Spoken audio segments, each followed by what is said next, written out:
ഇഅ്തികാഫിന്റെ നിയത്തോടുകൂടെ അല്ലാഹുവിന്റെ വിശുദ്ധവും പവിത്രവുമായ മസ്ജിദിന്റെ അകത്ത് നമ്മളൊക്കെ അവന്റെ പ്രീതി കാക്ഷിച്ചിരിക്കുമ്പോൾ സർവാധിരാജനായ റബ്ബ് തആല ഈ ഒരു ഇരുത്തത്തിന്റെ ആനന്ദം സ്വർഗത്തിലെ ഒരു അനുഗ്രഹമാക്കി നമ്മളിൽ നിന്ന് പരിവർത്തിപ്പിക്കട്ടെ.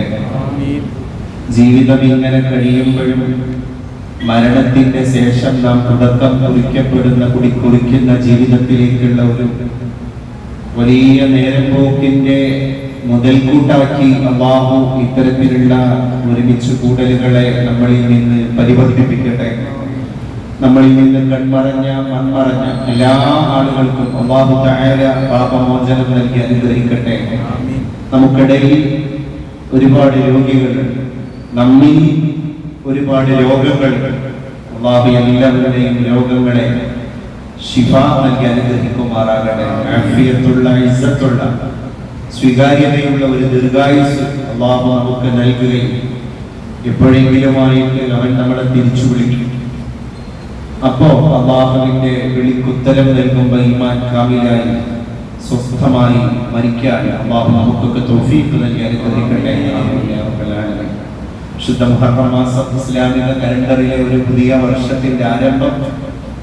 ആ പുതിയ വർഷത്തിന്റെ ആദ്യ മാസത്തിന്റെ ആദ്യ വാരത്തിലാണ് നമ്മൾ എല്ലാവരും ഇവിടെ ഒരുമിച്ച് കൂടിയിരിക്കുന്നത്. അല്ലാഹു സ്വീകരിക്കട്ടെ. ഇത് നമ്മുടെ ഒരു നല്ല വർഷമാക്കി അല്ലാഹു നമ്മളിൽ നിന്ന് മാറ്റട്ടെ.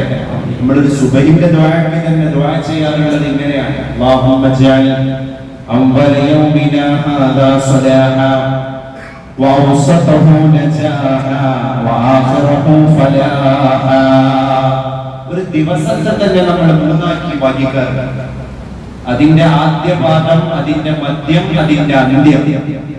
അതുകൊണ്ട് അല്ലാഹുവേ, ഞങ്ങളുടെ ദിവസത്തിന്റെ ആദ്യം നീ സ്വലാഹാക്കണേ, അതിന്റെ മധ്യം നീ ഫലാഹാക്കണേ, അതിന്റെ അന്ത്യം നീ നജാഹാക്കണേ അല്ലാഹ്. ഇങ്ങനെ അല്ലാഹുവിനോട് ദുആ ചെയ്യണം.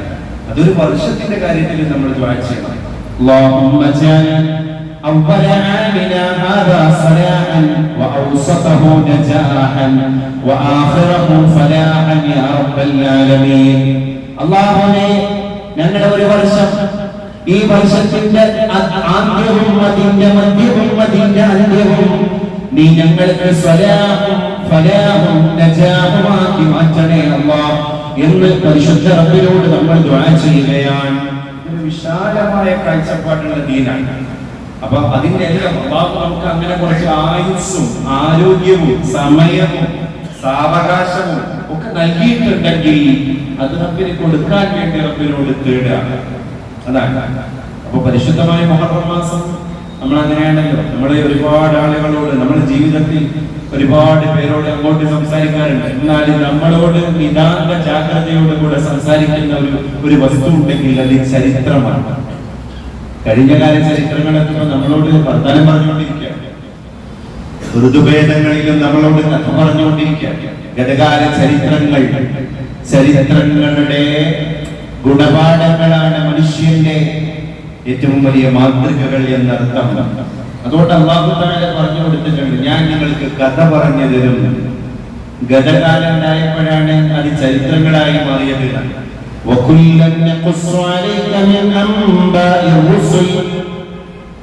ഗതകാല പ്രവാചകന്മാരുടെ കഥകളൊക്കെ, അവരുടെ സ്റ്റോറീസ് ഞാൻ നിങ്ങൾക്ക് പറഞ്ഞു തരും.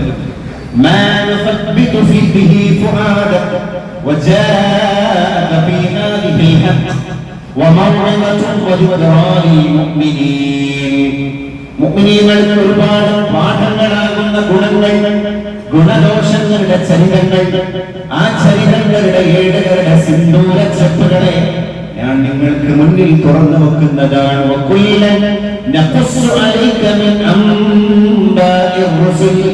മുൻകഴിഞ്ഞ പ്രവാചകന്മാരുടെ ചരിത്രങ്ങളുടെ ചീടകൾ അടങ്ങിക്കിടക്കുന്ന ഏടുകളെ, അതിന്റെ ശകലങ്ങളെ ഗുണപാഠങ്ങളായി ഞാൻ നിങ്ങൾക്ക് പറഞ്ഞു തരുന്നതാണ് എന്ന് അല്ലാഹു ഖുർആനിൽ പറയാൻ. മൂസാ നബി അലൈഹി സ്വലാത്തു വസ്സലാമാണ് ആ ഗതകാല ചരിത്രത്തിന്റെ വീരപരിവേഷമുള്ള പുരുഷ പൗർണമി. എന്തുകൊണ്ടാണ്? പ്രവാചകന്മാരുടെ കൂട്ടത്തിൽ അല്ലാഹു തആല ഏറ്റവും കൂടുതൽ ആവർത്തിയായിട്ട് പരാവർത്തനം നടത്തിയ ഒരു നാമത്തിന്റെ ഉടമയുണ്ടെങ്കിൽ അതാണ് സയ്യിദുനാ കലീമുല്ലാഹി മൂസാ അലൈഹി സ്വലാത്തു വസ്സലാം. 136 പ്രാവശ്യമാണ് അല്ലാഹു തആല ആ പ്രവാചകന്റെ നാമം, ആ പ്രവാചകന്റെ കയ്യിലേക്ക് അല്ലാഹു തആല അവതരിച്ചു കൊടുത്തിരിക്കുന്ന തോറയിലല്ല, തൗറാത്തിലല്ല, പരിശുദ്ധ പ്രവാചക തിരുമേനി നമുക്ക് കൊണ്ടുവന്നിരിക്കുന്ന വിശുദ്ധ ഖുർആനിൽ അല്ലാഹുവിന്റെ പ്രവാചകനാകുന്ന കലീമുല്ലാഹി മൂസാ അലൈഹിസ്സലാത്തു വസ്സലാമിന്റെ പേര് ഏറ്റവും കൂടുതൽ അല്ലാഹു തആല ഉച്ചരിച്ചത് ആ പ്രവാചകന്റെ നാമമാണ്. എന്തുകൊണ്ടാണ്? അത് മുഴുവൻ ഖസസ, നമ്മൾ പറയുന്നത് ഖിസ്സ, ഖിസ്സ അത് അറബിയിൽ നിന്ന് വന്നതാണ്. ഖിസ്സത്തുൻ, അതാണ് ഖിസ്സ. ആ ഖിസ്സ പറയുന്ന പാട്ടാണെങ്കിൽ, പാടുന്ന പാട്ടാണെങ്കിൽ അത് പിൽക്കാലത്ത് മാപ്പിളയുടെ ചരിത്രത്തിന്റെ ഗതകാലങ്ങളുടെ ചീളുകളിൽ ഖിസ്സപ്പാട്ടായി പരിവർത്തിച്ചു. അതാണ് ഞാൻ നിങ്ങൾക്ക് ഇങ്ങനെ കഥ പറഞ്ഞു തരികയാണ് എന്ന് അല്ലാഹു നമ്മളോട് പറയുകയാണ്. അപ്പൊ ഖുർആൻ ഇങ്ങനെ കഥ, ഒരു ഇല്ലുസ്ട്രേഷൻ ആണ് ഖുർആനിന്റെ. ആ വീരചരിതങ്ങളൊക്കെ നമ്മുടെ മുമ്പിൽ പറഞ്ഞുതരാണ്. മൂസാ നബി എങ്ങനെയാണ് അവിടെ ഒരു താരപരിവേഷമുള്ള ആളായി മാറിയത്? ഫറോവയെയാണ് മൂസാ നബി നേരിട്ടത്. ഞാനാണ് ഏറ്റവും വലിയ പടച്ചോൻ. മക്കളെ കൊന്ന ഫറോവ, ഒരുപാട് കൂലിത്തൊഴിലാളികൾക്ക് അവരുടെ വേതനം കൊടുക്കാതെ അവരെ പീഡിപ്പിച്ച ഫറോവ, ധാന്യപദാർത്ഥങ്ങളെ ഗോഡൗണുകളിൽ നിന്ന് വിട്ടുകൊടുക്കാതെ ഒരു ഗ്രാമത്തെ തന്നെ പട്ടിണിയിലിട്ട് കൊലപ്പെടുത്തിയ ഫറോവ, ഞാനാണ് ലോകത്തെ ഏറ്റവും വലിയ തമ്പ്രാനെന്ന് വീട്ടിളക്കിയ ഫറോവ. ആ ഫറോവയുടെ ചരിത്രങ്ങളിൽ മറ്റൊരു പാഠം കടന്നു വരികയാണെങ്കിൽ ആ പാഠത്തിന്റെ നേതാവാണ് മൂസാ അലൈഹിസ്സലാത്തു വസ്സലാം. അതുകൊണ്ടാണ് മൂസാ നബി ചരിത്രത്തിന്റെ നായകനായി മാറിയത്. ഇപ്പൊ നമ്മുടെ ഈ മുഹറം മാസത്തില്, മുഹറത്തിലാണല്ലോ ലോകത്തെ ഒട്ടുമിക്ക സംഭവ വികാസങ്ങളും നടന്നത്. ഇതൊക്കെ ചരിത്രമാണല്ലോ. യൂനുസ് അലൈഹിസ്സലാത്തു വസ്സലാം മത്സ്യത്തിന്റെ വയറ്റിൽ നിന്ന് രക്ഷപ്പെടുന്നത് മുഹറം 10-നാണ്. നൂഹ് അലൈഹിസ്സലാത്തു വസ്സലാം ഈ സഫീനത്തിൽ നിന്ന് ഇറങ്ങി വരുന്നത് മുഹറം 10-നാണ്. അല്ലാഹു തബാറക വ തആല ആദം നബിയുടെ തൗബ സ്വീകരിച്ചത് മുഹറം 10-നാണ്. ഒരുപാട് അത്ഭുതങ്ങൾ പൊട്ടക്കിണറ്റിൽ നിന്ന് യൂസുഫ് അലൈഹിസ്സലാത്തു വസ്സലാം തിരിച്ചു വരുന്നത് മുഹറം 10-നാണ്. തൗറാത്ത് മൂസാ അലൈഹിസ്സലാം ഏറ്റുവാങ്ങിയതിന്റെ പവിത്രമായ മാസത്തിലാണ്. ഫറോവ ചെങ്കടലിൽ മുക്കി കൊല്ലപ്പെടുത്തപ്പെട്ടതും ഈ മുഹറം 10 തന്നെയാണ്. ഈ കഥകളൊക്കെ ഞാൻ നിങ്ങൾക്ക് പറഞ്ഞു തരുന്നതാണ് എന്ന് അല്ലാഹു നമ്മളോട് പറയുകയാണ്. ഈ മാസത്തിലെ സവിശേഷമായ ആശൂറാക്ക്, താസുആക്കൊക്കെ വലിയ ചരിത്രപരമായ പ്രാധാന്യങ്ങളും പ്രത്യേകതകളും ഉണ്ട്. അല്ലാഹു ചില ചരിത്രങ്ങളെയൊക്കെ ലോകത്തെ ചില ദിവസങ്ങളിൽ കൊണ്ടുവരുന്നതിൽ ഒരുപാട് ഗുഡൻസ് കിടക്കുന്നുണ്ട് എന്നുള്ളതാണ്.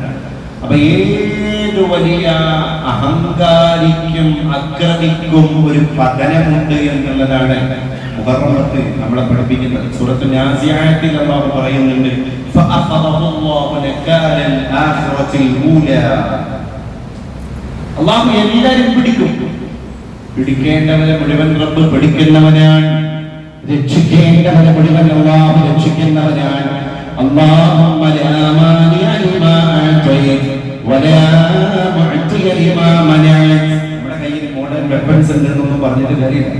അള്ളാന്റെ നിയന്ത്രണത്തിലാണ് ലോകം മുഴുവൻ. റബ്ബുൽ അർബാബാണ്. എല്ലാവിധ റബ്ബ് അവകാശപ്പെടുന്നവന്റെയും നേതാവ് അവകാശപ്പെടുന്നവന്റെയും നേതാവ് അല്ലാഹു തന്നെയാണ്. അപ്പൊ അതിൽ നമുക്ക് മനസ്സിലാക്കാൻ പറ്റുന്ന ഒരു കാര്യം, അല്ലാഹു ഒരാളെ ഡിപെൻഡ് ചെയ്യണം എന്ന് തീരുമാനിച്ചാൽ, ഹിജ്റയുടെ പാഠം നൽകുന്ന വർഷത്തിന്റെ ആരംഭമാണല്ലോ. ആ ഹിജ്റ തുടങ്ങിയത് തന്നെ ഹൗറിലേക്ക് പരിശുദ്ധ പ്രവാചക തിരുമേനി സല്ലല്ലാഹു അലൈഹി വസല്ലം തങ്ങൾ പ്രാണരക്ഷാർത്ഥം തന്റെ സഹൃദയനായ, തന്റെ സന്തത സഹചാരിയായ സിദ്ദീഖുൽ അക്ബർ തങ്ങളുടെ കൂടെ അഭയം പ്രാപിക്കാൻ ഇദ്ഹുമാ ഫിൽ ഗാർ വഹാനിയത്നി ഇദ്ഹുമാ ഫിൽ ഗാർ. ആ രണ്ട് സുഹൃത്തുക്കൾ ഗുഹയിൽ കഹ്വരത്തിൽ അകപ്പെട്ട സന്ദർഭം. അപ്പോ മുത്തുനബിയുടെ മുമ്പിൽ വന്നിട്ട് സിദ്ദീഖ് തങ്ങൾ പറയുന്നുണ്ടല്ലോ, നബിയെ അവരൊന്ന് താഴേക്ക് നോക്കിയാൽ നമ്മളെ കാണൂല നബിയെ. ഒരു കവാടം പോലും ഇല്ലാത്ത ഗഹ്വരം, ഗുഹാമുഖം, അവിടെയാണല്ലോ നമ്മൾ കിടക്കുന്നത്. അവിടെ അല്ലാഹു തആലയുടെ റസൂലിനെയും സിദ്ദീഖ് തങ്ങളെയും ആ ശത്രുപക്ഷമെങ്ങാനും പിടികൂടി കഴിഞ്ഞാൽ ഡെഫിനിറ്റ്ലി അവരെ കൊല്ലും. അവര് സർവായുധ സജ്ജരാണ്, അവർ ആയുധ വിഭൂഷിതരാണ്. അവർ കൊല്ലാൻ ചട്ടം കെട്ടി ഇറങ്ങിയ ആളുകളാണ്. ഇനി അവിടെ ഒരു രക്ഷയില്ല. അങ്ങനെയുള്ള ഒരു ക്രൂഷ്യൽ മൊമെന്റിൽ അള്ളാഹുവിന്റെ റസൂലിനെയും അവിടുത്തെ സുഹൃത്തിനെയും അള്ളാഹു പ്രൊട്ടക്ട് ചെയ്യുന്നത്, അള്ളാഹു ഡിഫെൻഡ് ചെയ്യുന്നത് ഏതെങ്കിലും മോഡേൺ വെപ്പൺ കൊണ്ടാണോ? ശല്യാക്രമണങ്ങളെ കൊണ്ടാണോ? അല്ലെങ്കിൽ എന്താ പറയാ, മറ്റേതെങ്കിലും അത്യാധുനിക സംവിധാനങ്ങളെ ഒന്നുമല്ലല്ലോ. ഒരു നേരിയ നിസ്സാരം എന്ന് നമ്മൾ വിലയിരുത്തുന്ന ചിലന്തി വല കൊണ്ടാണ് അല്ലാഹു തആല അവിടുത്തെ ദൂതനെയും ആ ദൂതന്റെ സഹൃദയനെയും ഡിഫെൻഡ് ചെയ്യുന്നത്. അപ്പൊ അള്ളാഹുവിന്റെ ഡിഫെൻഡിങ് പോളിസി എന്നുള്ളത് ഈ വെപ്പട്ട ആയുധത്തിന്റെ പെനട്രേഷൻ പവറോ അതിന്റെ മൂർച്ചയോ ഒന്നുമല്ല, അല്ലെങ്കിൽ അതിന്റെ എലാസ്തികതയോ ഒന്നുമല്ല. അത് അള്ളാഹു തീരുമാനിക്കുക എന്നുള്ളതാണ്. കാരണം ആ ചിലന്തി വല നെയ്തപ്പോ ശത്രുപക്ഷങ്ങളിൽപ്പെട്ട സമർത്ഥനായ ഒരു വിശാരദൻ അയാൾ പറഞ്ഞു, അത്ര ഇവിടെയൊന്നും നമ്മൾ തപ്പിയിട്ട് തെരഞ്ഞിട്ട് പരതിയിട്ട് സമയം കൊല്ലണ്ട, മുഹമ്മദും സുഹൃത്തും മറ്റെവിടെയെങ്കിലും ആവാം. കാരണം ഇവിടെ ചിലന്തി വല നെയ്തിട്ടുണ്ട്, അതുകൊണ്ട് ഇവിടെ ആൾപെരുമാറ്റം ഉണ്ടായിട്ടില്ല. അല്ലാഹു ഡിഫെൻഡ് ചെയ്യണം എന്ന് തീരുമാനിച്ചാൽ അത്രയേ ഉള്ളൂ. അപ്പൊ നമ്മുടെ കയ്യിൽ സംവിധാനങ്ങളുണ്ട്, CCTV ക്യാമറയുണ്ട്, അതുപോലെ തന്നെ മതിൽക്കെട്ടുകളുണ്ട്, കോൺക്രീറ്റ് സൗധങ്ങളാണ്, ബങ്കറുകളാണ്, ഉരുക്കിന്റെ ശക്തികളാണ് എന്നൊന്നും നമ്മൾ പറഞ്ഞിട്ട് കാര്യമില്ല. അത് തകർന്ന് തരിപ്പണമാകണം എന്ന് അല്ലാഹു തീരുമാനിച്ചു കഴിഞ്ഞാൽ നിമിഷം വേണ്ട, നിമിഷാർത്ഥം കൊണ്ട് അത് തകർന്ന് തരിപ്പണമാകും, നാമാവശേഷമാകും. അപ്പൊ മനുഷ്യൻ എവിടെയും സുരക്ഷിതനല്ല. അള്ളാഹുവിന്റെ മുമ്പിൽ നമ്മളെ എല്ലാം സമർപ്പിക്കുമ്പോൾ മാത്രമാണ് നമ്മുടെ സുരക്ഷിതത്വം ഉണ്ടാകുന്നത് എന്നുള്ളതാണ്. എവിടെയും സമാധാനമില്ലല്ലോ മനുഷ്യൻ. അതാണ് കരുതുവതിക ചെയ്യാൻ വലുതു ലഭിച്ചതിൽ നിന്നിടാ വിചാരം പരമഹിതയറിഞ്ഞുകൂടാ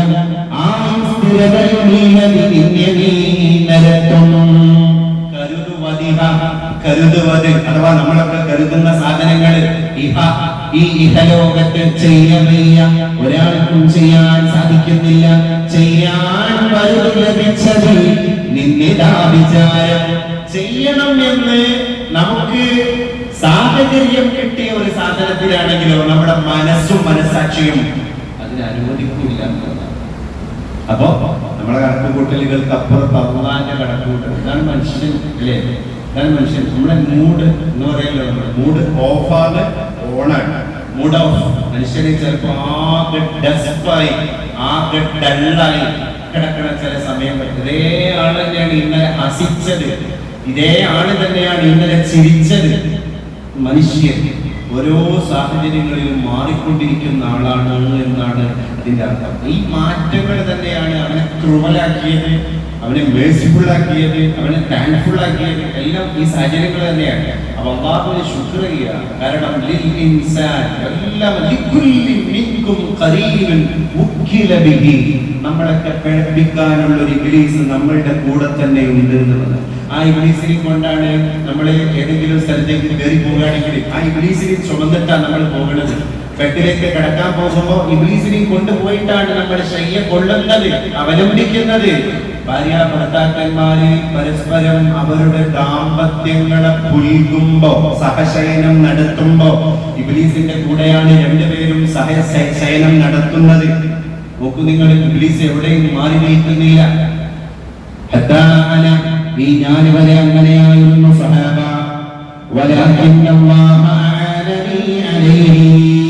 പക്ഷെ എന്റെ ഇബ്ലീസിനെ അല്ലാഹു തോൽപ്പിച്ചു, എന്നെ അല്ലാഹു ജയിപ്പിച്ചു. നമ്മളെ ഇബ്ലീസിന്റെ മുമ്പിൽ ഇപ്പോഴും നമ്മൾ ജയിച്ചിട്ടില്ല.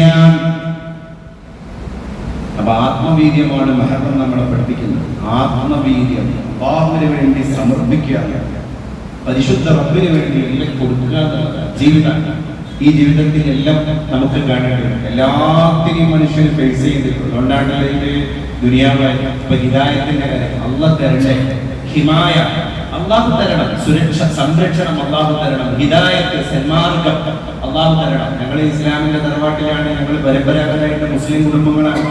ഇതൊന്നുമല്ല നമുക്ക് ഹിദായത്ത് കിട്ടി എന്നുള്ളതിന്റെ മാനദണ്ഡങ്ങൾ നമ്മുടെ മാനിഫെസ്റ്റോ ഖുർആനാണ്. പക്ഷെ ഹിദായത്ത് നമുക്കുണ്ട് എന്ന് പറയാൻ പറ്റൂല, അത് അല്ലാഹു തരണം. കഴിഞ്ഞ ആഴ്ചയാണ് ആലപ്പുഴയിൽ ഗോപാലനാശാൻ എന്ന് പറയുന്ന 94 വയസ്സുള്ള ഒരു മനുഷ്യൻ മുഹമ്മദ് എന്ന പേര് സ്വമേധയായി സ്വീകരിച്ചിട്ട് ഇസ്ലാമിലേക്ക് മതപരിവർത്തനം നടത്തി. ആ അശ്ഹദു അല്ലാ ഇലാഹ ഇല്ലല്ലാഹ് വ അശ്ഹദു അന്ന മുഹമ്മദർ റസൂലുള്ളാഹി എന്ന നാവ് കൊണ്ട് വെളിവാക്കി കൽബിൽ ഉറപ്പിച്ച് ഗോപാലനാശാൻ എന്ന 94 വയസ്സുകാരൻ മൊഴിഞ്ഞതോടുകൂടെ അദ്ദേഹത്തിന്റെ 94 വർഷത്തെ അസത്യങ്ങളും നിർവീര്യം, അദ്ദേഹം കുടിച്ച മദ്യാസക്തി നിർവീര്യം, അദ്ദേഹം ചെയ്ത തമ്മാടിത്തരം നിർവീര്യം, നിഷ്പ്രഭം. നീ അതിന് വേറൊരു തൗബ വേണ്ട. അപ്പൊ ആ മനുഷ്യന് കിട്ടിയൊരു ഹെൽപ്പ് എന്താണ്? ഇന്നിപ്പോ ഗോപാലനാശാൻ എന്ന 94 വയസ്സുകാരൻ അദ്ദേഹത്തെ ഇപ്പൊ മറ്റുള്ളവർ വിളിക്കുന്നത് മുഹമ്മദ് എന്ന നാമമാണ്. നമ്മൾ ഇസ്ലാമിന്റെ തറവാട്ടിൽ മുസ്ലിമായി ഇസ്ലാമിന്റെ തറവാട്ടിൽ ജനിച്ച ആൾക്കാരാണ്. നമ്മൾ വഴിയിൽ എപ്പോഴെങ്കിലും ഒരു 25-ാം വയസ്സിലോ 30-ാം വയസ്സിലോ ഷഹാദത്ത് കലിമ ചൊല്ലിയ ആൾക്കാരല്ല. റിയാസ്ക അവിടെ ഇരിക്കുന്നുണ്ട്. റിയാസ്ക ഇസ്ലാമിനെ ബോധ്യപ്പെട്ടിട്ട് പഴാഞ്ചേരിക്കാരുടെ കൂടെ ജീവിച്ചിട്ട് ഇതിലെന്തോ ഒരു സൗന്ദര്യം ഉണ്ടല്ലോ, ഇവര് കാണിക്കാൻ വേണ്ടി ചെയ്യല്ലോ. എന്റെ അടുത്ത് വന്നിട്ട് അദ്ദേഹം പറഞ്ഞ കാര്യമാണ്, കാണിക്കാൻ വേണ്ടിയല്ലോ ഇവരിത് ചെയ്യണത്, എന്നാൽ ഈ മതത്തിൽ എന്തോ ഒരു സൗന്ദര്യം ഉണ്ട്. ഞാൻ സ്വമേധയാണ് വീണ്ടും വീണ്ടും നമ്മൾ ആ മനുഷ്യരോട് ചോദിച്ചു, ആരുടെയെങ്കിലും നിർബന്ധത്തിന് വഴങ്ങിയിട്ടാണോ നിങ്ങൾ ഈ മതത്തിലേക്ക് കടന്നു വരുന്നത്? അല്ല, എന്റെ ഒപ്പീനിയൻ, എന്റെ തീരുമാനം. ഒരുപാട് കാര്യങ്ങൾ അദ്ദേഹത്തിന് വിച്ഛേദിക്കേണ്ടി വന്നു. നോക്ക് നിങ്ങൾ, അവർക്ക് കിട്ടുന്ന ഒരു ഹിദായത്തിന്റെ മൂല്യം നമ്മളൊന്ന് ചിന്തിച്ചു. ഇന്നിപ്പോ ആ മനുഷ്യൻ വന്നാണ്ട് കൈ പിടിച്ച് ദ്വാരക്കണം എന്ന് പറയുമ്പോ നമ്മൾ പരമ്പരാഗതമായിട്ട് വെച്ചു പുലർത്തി പോകുന്ന വിശ്വാസത്തിന്റെ പുറത്തുള്ളൊരു അപേക്ഷയല്ലാതെ എങ്ങനെയാ അപേക്ഷയോട് നമ്മൾ ഉപേക്ഷ പറയും? അതാണ് നീ തീരുമാനിച്ചിട്ടില്ലായിരുന്നുവെങ്കിൽ അല്ലാഹുവേ ഞങ്ങളുടെ കയ്യിൽ ഹിദായത്ത് കിട്ടൂലല്ലോ. കിട്ടിയ മനുഷ്യന്മാർക്ക് ആ കിട്ടിയ സാധനത്തിന്റെ മൂല്യം മനസ്സിലാക്കാൻ കൂടി കഴിയണം. ഞാൻ ഈ റമദാനിൽ UAE ഗവൺമെന്റിന്റെ ഗസ്റ്റ് ആയിട്ട് പോയപ്പോ ഒരു പരിപാടിയിൽ സംബന്ധിക്കാൻ വേണ്ടി ഒരു മസ്ജിദിന്റെ അകത്തേക്ക് പോയി. അവിടെ ഇഫ്താർ പരിപാടികളെല്ലാം കഴിഞ്ഞതിന് ശേഷം അറബികളൊക്കെ കൂടിയിട്ട് ഹൽക്ക, ഒരു ജൽസ, ഒരു ഇസ്ലാമികമായിരിക്കുന്ന ഒരു മനോഹരമായ ഒരു പരിപാടി സംഘടിപ്പിച്ചു. അപ്പൊ ആ പള്ളിയുടെ പേര് നോക്കുമ്പോ മസ്ജിദ് റിളൽ വാലിദൈൻ. എന്നെ അത് ഭയങ്കരമായിട്ട് സ്ട്രൈക്ക് ചെയ്തു. എന്റെ കൂടെ ഉണ്ടായിരുന്ന മുറാഫിഖായ അറബി സുഹൃത്തിനോട് ഞാൻ ചോദിച്ചു, എന്തുകൊണ്ടാണ് ഈ പള്ളിക്ക് ഇങ്ങനെ ഒരു പേര് നാമകരണം ചെയ്യപ്പെട്ടത്? ഇത് ഔഖാഫിന്റെ കീഴിലുള്ള പള്ളിയാണോ? അദ്ദേഹം പറഞ്ഞല്ല, ഇത് ഇവിടുത്തെ ഒരു സ്വകാര്യ വ്യക്തി അദ്ദേഹത്തിന്റെ ഇഷ്ടപ്രകാരം താല്പര്യത്തിന്റെ പുറത്ത് നിർമ്മിച്ച മസ്ജിദാണ്. വിശാലമായിരിക്കുന്ന സൗന്ദര്യദായകമായ ഒരു ആരാധനാലയം, നല്ല പകിട്ടാർന്ന ഒരു പള്ളി. ആ പള്ളിയുടെ പേര് മസ്ജിദ് റിളൽ വാലിദൈൻ. എന്താ ഇതിന്റെ അർത്ഥം? ഉമ്മാന്റെ ഉപ്പാന്റെ തൃപ്തിയിലുള്ള പള്ളി. അത് അന്വേഷിച്ചപ്പോഴാണ് മനസ്സിലായത്, ഈ ഉമ്മാൻ അദ്ദേഹത്തിൽ നിന്ന് ദിവംഗതനായി പോയ, വിട പറഞ്ഞു പോയ ഉമ്മാന്റെ ഉപ്പാന്റെ പേരിലാണ് ഇയാൾ ഈ പള്ളി ഇട്ടത്. പള്ളിക്ക് തന്നെ പേര് കൊടുത്ത അങ്ങനെയാണ്. ഒരു മനുഷ്യൻ ആധ്യാത്മികമായിട്ട് തന്നെ സംരക്ഷിച്ച മാതാപിതാക്കൾക്ക് കൊടുത്തിരിക്കുന്ന ഒരു പ്രത്യുപകാരം അതൊരു പള്ളിയാണ്. ആ പള്ളി അവിടെ നിലനിൽക്കുന്ന കാലത്തോളം, ആ പള്ളിയിൽ ആരാധനകൾ നടക്കുന്ന കാലത്തോളം, അവിടെ ഇസ്ലാമികമായിരിക്കുന്ന കർമ്മങ്ങൾ നൈരന്തര്യം സൃഷ്ടിക്കുന്ന ക്രിയാത്മകതയുടെ യുഗങ്ങളോളം ആ മാതാപിതാക്കളുടെ 6 അടി മണ്ണിലേക്ക് വിരുന്നു വരുന്ന നന്മയുടെ കീർത്തനങ്ങളുടെ ആ സാന്ത്വനമായിരിക്കുന്ന ശീലുകളുടെ ഒരു ധ്വനിയുണ്ടല്ലോ, അത് ഇപ്പൊ തന്നെ നമ്മുടെ മനസ്സിൽ ഇങ്ങനെ ഒഴുകി പരക്കുക. മസ്ജിദ് റിളൽ വാലിദൈൻ. അങ്ങനെയാണ് നന്മകൾ അവശേഷിക്കുക. ഓരോ നന്മകളും അങ്ങനെയാണ്. അപ്പൊ ഇൻഷാ അല്ലാഹ് അടുത്ത ചൊവ്വ മുതൽ താസുആ, ആശൂറ, ഒന്ന് തിസ്അ, ഒന്ന് ആശർ, ഒന്ന് മുഹറമിന്റെ 9, ഒന്ന് മുഹറമിന്റെ 10. ആ ചരിത്രങ്ങളെ ഒന്ന് ഓരോ വർഷവും നമ്മൾ ഇങ്ങനെ പരാവർത്തനം നടത്തേണ്ട. മുഹറം 9ഉം 10ഉം മുസ്ലിങ്ങളെ സംബന്ധിച്ചിടത്തോളം എന്താണ് എന്നുള്ളത് നമ്മളൊക്കെ ഉൽപ്പതിഷ്ണുക്കളാണ്. അത് ഉത്കടമായിട്ട് മനസ്സിലാക്കിയ വിശ്വാസികൾ കൂടിയാണ്. അപ്പൊ അതിനെ നമ്മൾ ഉൾക്കൊള്ളുക, അതിനെ നമ്മൾ മറ്റുള്ളവർക്ക് പകർന്നു കൊടുക്കുക. മുഹറം 10ന്റെ ഭാഗമായിട്ട് ഉണ്ടാകുന്ന അനാചാരങ്ങൾക്ക് ഒരിക്കലും കൂട്ടിക്കാൻ പാടില്ല. പല സ്ഥലങ്ങളിലും നമ്മുടെ പ്രിയപ്പെട്ട ചില മുസ്ലിം സഹോദരങ്ങൾ അല്ലെങ്കിൽ നാമധാരികളായിരിക്കുന്ന ആളുകൾ മുഹറം 10-ന് ഹുസൈൻ റളിയല്ലാഹു അൻഹുവിന്റെ കർബലയുടെ, അതുകൊണ്ട് ആ ത്യാഗം നമ്മൾ കൂടി സഹിക്കുകയാണെന്ന് പറഞ്ഞിട്ട് അതിനോട് അരുപറ്റി നിൽക്കുന്ന എന്ന വ്യാജേന ആയുധ പ്രയോഗങ്ങളൊക്കെ നടത്തുക. ശരീരത്തിൽ നിന്ന് ബ്ലഡ് വരും, എന്നിട്ട് അല്ലെങ്കിൽ ബെൽറ്റ് കൊണ്ടോ അല്ലെങ്കിൽ മറ്റു വടികളെ കൊണ്ടോ വലിയ വലിയ ബലിഷ്ഠമായ കയറുകളെ കൊണ്ടൊക്കെ നഗ്നമായ മാറിടത്തിലേക്ക് ഇങ്ങനെ അടിക്കുക. ഇതൊന്നും മതപരമായിട്ട് ആശാസ്യമോ അനുവദനീയമോ അല്ല. അതൊക്കെ നമ്മൾ തിരിച്ചറിയണം. കാരണം നമ്മളെ പുതിയ കുട്ടികളൊക്കെ തന്നെ ഇസ്ലാമിന്റെ വേഷം ധരിച്ച് വലിയ വലിയ ഉസ്താദുമാര് ഇത്തരം ചടങ്ങുകൾക്ക് നേതൃത്വം കൊടുക്കും. വലിയ വലിയ കറുത്ത തലപ്പാവുകളൊക്കെ ധരിച്ചിട്ട് വലിയ താടിയുള്ള അഭ്യസ്ത വിദ്യർ എന്ന് കൊട്ടിഘോഷിക്കപ്പെടുന്ന ആളുകൾ. അത് ഏത് രാജ്യങ്ങളിൽ നടന്നാലും നമ്മുടെ കുട്ടികൾ അവരുടെ തീന്മേശയിൽ പോലും അവരുടെ വിരൽത്തുമ്പിലുള്ള ഇന്റർനെറ്റ് കണക്റ്റഡ് ആയിരിക്കുന്ന ടച്ച് ഫോണിന്റെ സ്ക്രീനിലാണ് ഇത് കാണുന്നത്. ആ വളർന്നു വരുന്ന പൂത്തുമ്പികൾ അറിയാതെ തെറ്റിദ്ധരിക്കും എന്റെ മതം ഇതാണ്. അപ്പൊ അവരിൽ ഒരു സാഡിസം അറിയാതെ രൂപപ്പെടും. അപ്പൊ ചരിത്രങ്ങളുടെ വക്രീകരണങ്ങളെ തിരുത്തി കൊടുക്കാൻ പാരന്റ്സ് തയ്യാറാകണം. നമ്മളെ കുട്ടികൾക്ക് പറഞ്ഞു കൊടുക്കണം. ഇതൊന്നുമല്ല മുഹറം 9ഉം 10ഉം. മുഹറം 9ഉം 10ഉം എന്നുള്ളത് കുലീനമായ അല്ലാഹുവിൽ നിന്ന് വഴിപ്പെടലാണ്. അത് വ്രതാനുഷ്ഠാനമാണ്. അത് റബ്ബിനെ സകലതും സമർപ്പിക്കലാണ് എന്നൊക്കെ പറഞ്ഞ് അവരെ ഗുണദോഷിക്കാൻ നമ്മൾ സന്നദ്ധരാകണം. പിന്നെ നമ്മുടെ നഷ്ടപ്പെട്ട നോമ്പുകളെ വീണ്ടെടുക്കാൻ ഉള്ളൊരു അവസരം കൂടിയാണ്. ശിഷ്യ നമ്മുടെ സ്ത്രീകൾക്കൊക്കെ റമദാനിൽ അവരുടെയൊക്കെ ശാരീരിക വ്യതിയാനങ്ങൾ, ആരോഗ്യ വ്യതിയാനങ്ങളുടെ ഭാഗമായിട്ട് ഏത് സ്ത്രീക്കും റമദാനിലെ 30 ദിവസത്തെ നോമ്പ് ഒരു ആരോഗ്യവതിയായ സ്ത്രീക്ക്, ആ പ്രായം പറഞ്ഞ സ്ത്രീക്ക് പലപ്പോഴും കിട്ടാറില്ല. അപ്പോൾ 8, 9, 10 നോമ്പുകളൊക്കെ മിസ്സാകുന്ന ആൾക്കാരുണ്ട്. അതങ്ങനെ അവർ ലാഗ് ചെയ്ത് പോകും. പിന്നെ അതിന്റെ പെനാൽറ്റി ഉണ്ട് ഇസ്ലാമിൽ. അപ്പൊ അടുത്ത റമദാന്റെ ഉള്ളിലായിട്ട് പെനാൽറ്റി ഇല്ലാതെ ഈ നഷ്ടമായി പോയ നോമ്പുകളെ ഖളാ വീട്ടാനുള്ള ഒരു ത്വര, അത് വീട്ടിൽ പ്രായം ചെന്ന പെൺകുട്ടികൾക്ക് രക്ഷിതാക്കളെ തന്നെ ഉണ്ടാക്കി കൊടുക്കണം. എസ്പെഷ്യലി ഇപ്പോ കാലാവസ്ഥയൊക്കെ വളരെ അനുകൂലമാണ്. വലിയ ചൂട്, ഉഷ്ണ തരംഗങ്ങളോ അല്ലെങ്കിൽ സൂര്യതാപത്തിന്റെ പിന്നെ ഊഷ്മളതയോ ഒന്നുമില്ല. ഇന്നിപ്പോ അത്യാവശ്യം മഴയൊക്കെ ഇടക്കിടക്ക് പെയ്യുന്നു. അത്യാവശ്യം വലിയ കുഴപ്പമില്ലാത്തൊരു കാലാവസ്ഥയാണ്. ഇപ്പൊ നോമ്പൊക്കെ വീട്ടുമ്പോൾ അതിന്റെ ക്ഷീണം ബുദ്ധിമുട്ടൊന്നും അറിയില്ല വീട്ടിൽ തന്നെ ഇരിക്കുന്ന ആളുകൾക്ക്. അപ്പൊ അതൊക്കെ നമ്മള് ഈ 9ഉം 10ഉം പറയുന്നതിന്റെ കൂടെ തന്നെ അതുകൂടി സാന്ദർഭികമായി ആനുഷംഗികമായി ഓർമ്മപ്പെടുത്തുകയാണ്. ഇങ്ങനെയുള്ള ഒരു സന്ദേശങ്ങളൊക്കെ നമ്മൾ വീടുകളിൽ പകർന്നു കൊടുക്കണം. അള്ളാഹു നമുക്കൊക്കെ ഉത്തമ ബോധം നൽകി അനുഗ്രഹിക്കുമാറാകട്ടെ. അള്ളാഹു നമുക്കൊക്കെ ആയുരാരോഗ്യം നൽകി അനുഗ്രഹിക്കട്ടെ. നമ്മുടെ അമലുകളെ റബ്ബ് തആല സ്വീകരിക്കട്ടെ. വൈക്കത്തൂരിൽ നമ്മളെ അടുത്തുനിന്ന് മരണപ്പെട്ടു പോയ വിളക്കത്തൊടി കുഞ്ഞുമൈദീൻ എന്ന് പറയുന്ന പ്രിയപ്പെട്ട സഹോദരൻ, അള്ളാഹു അദ്ദേഹത്തിന് മഗ്ഫിറത്ത് നൽകി അനുഗ്രഹിക്കുമാറാകട്ടെ. ദർസിലെ കുട്ടികൾക്ക് ഒരു നേരത്തെ ഭക്ഷണം നമ്മുടെ സ്ഥിരമായിട്ട് എല്ലാ വെള്ളിയാഴ്ചയും ഇവിടെ സംബന്ധിക്കാനുള്ള പരിസര പ്രദേശത്തെ ഒരു പ്രിയപ്പെട്ട രക്ഷിതാവ് നിയത്താക്കിയിരിക്കുകയാണ്. അതിന്റെ പിന്നിൽ അദ്ദേഹത്തിന് വിവിധ ഉദ്ദേശങ്ങളുണ്ട്. അള്ളാഹുവേ, നീ എല്ലാ ഉദ്ദേശങ്ങളെയും ഇതിന്റെ ഹർജ് കൊണ്ട് സഫലീകരിച്ചു കൊടുക്കണേ തമ്പുരാനെ.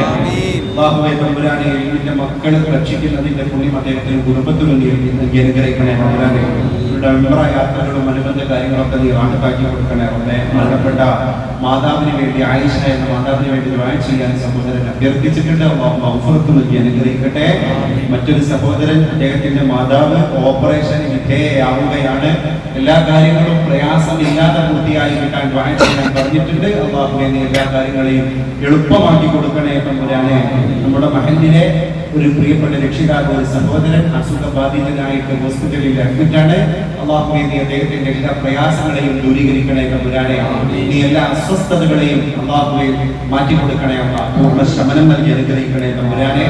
നമ്മുടെ പ്രിയപ്പെട്ട ഒരു പ്രായം ചെന്ന രക്ഷിതാവ് അസുഖബാധിതനായിട്ട് ചികിത്സയിലാണ്. അള്ളാഹുവേ, നീ അദ്ദേഹത്തിന് എല്ലാവിധ ശമനവും നൽകി അനുഗ്രഹിക്കണേ തമ്പുരാനെ. പ്രിയപ്പെട്ട നമ്മുടെ ദീനി പ്രവർത്തകനായ തിരുവേഗപ്പുറയിലുള്ള ജീവിതങ്ങൾ അസുഖം ബാധിച്ചിട്ട് ചെറിയൊരു ചികിത്സയിലാണ്. അല്ലാഹു സുബ്ഹാനഹു വ തആല അദ്ദേഹത്തിന്റെ എല്ലാവിധ അസ്വാസ്ഥ്യങ്ങളെയും എടുത്തി കൊടുക്കട്ടെ. അല്ലാഹു പൂർണ്ണ ആരോഗ്യം നൽകി അനുഗ്രഹിക്കുമാറാകട്ടെ.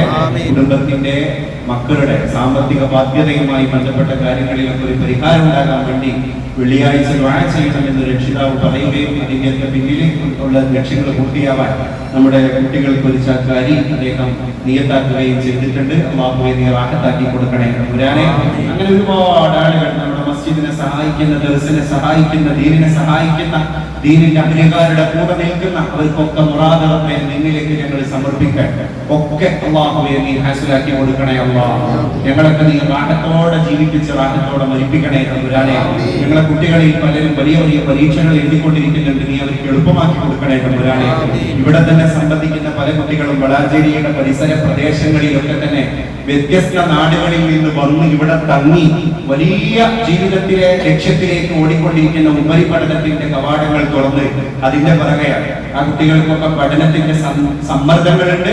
അള്ളാഹുവേ നീ അതൊക്കെ ദൂരീകരിച്ച് അവർക്കൊക്കെ ഉത്തമ ഭാവി പ്രദാനം ചെയ്യണേ തമ്പുരാനെ.